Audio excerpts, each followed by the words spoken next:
Throughout the next few days, there will be national ceremonies recognizing COVID Memorial Day, including here in Arizona. The first reported COVID case in the state was on January 26, 2020. Now, over 2 years later, Arizona is approaching 2 million COVID cases and more than 27,000 deaths from the virus. Ashley Chorzelewski takes a look at the lasting impact of this pandemic. Even though the rates of infection are falling in the general population, the long-term effects of COVID-19 are here to stay. Randy Walters, who contracted COVID over a year ago, is still dealing with this virus. It took 30% of my right lung is gone. And it's the one thing, and this is so common with so many long haulers, is stuff keeps popping up.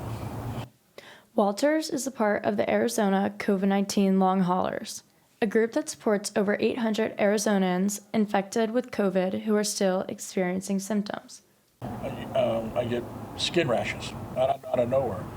I never had them before, so I've never had them. They come and they go, they come and they go. And my joints ache. Now I'm 68 years old, but it didn't hurt like this before COVID.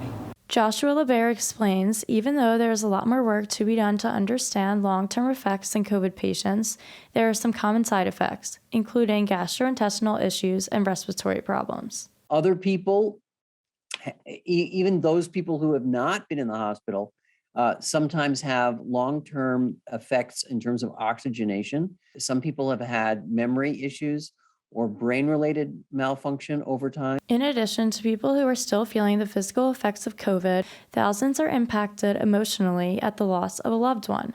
Tara Krebs lost her father, Charles Krebs, to the virus in August of last year.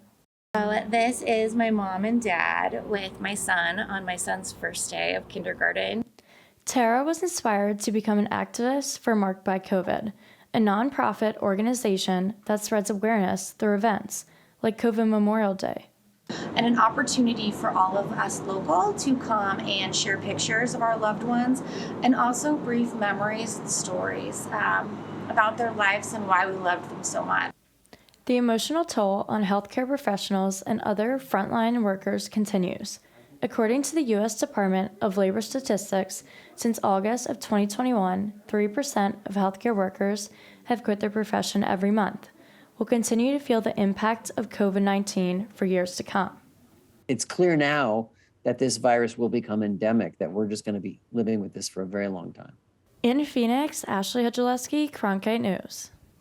There is an effort to designate a national holiday for COVID Memorial Day. Arizona will host a public ceremony on Monday, March 7th at the Arizona Heritage Center in Tempe.